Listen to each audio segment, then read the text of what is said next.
पिटा जैभी रे, थाना पछौड़ा बना जैभी रे। सचो में का बुझनी हे रे, लड़की छेड़ो ही पिटा जैभी रे, थाना पछौड़ा बना जैभी रे। सुन कंट्रोल कर ले छौड़ा अपन मनावा पे, मनावा पे।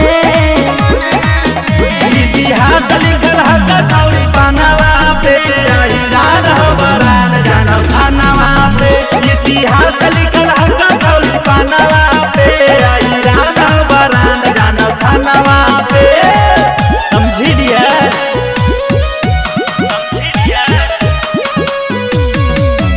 इतिहास लिखल है कौड़ी पानावा पे। हे रे सुन हको की पहुँच छौड़ा दे खाली भाषण। देखिए के भाग जाओ पुलिस बड़ा शासन, पता कर ले जाके की रे काहे नहीं छौड़ा पालन करे अनुशासन। दुनिया में चल छौड़ी जादव जी के शासन।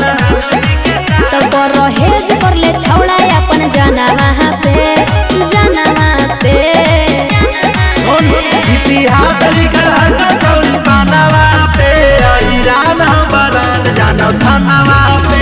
इतिहास लिखल है छौड़ी पानावा पे, ईरान हो बरान जानो थानावा पे। हीरे के राज चल हो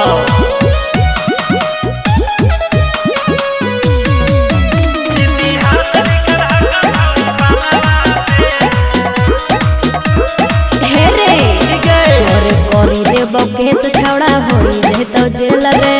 कल टराई छौड़ी होई जिमी ठेल गे, हम की देंगे सुनना और करी ले बछौड़ा फिर मीडिया के मेल रे। और कितना के छौड़ी दे तो तोरा रेल गे। चल हट का तू राज कर मिसौ से जहानावा पे, जहानावा पे।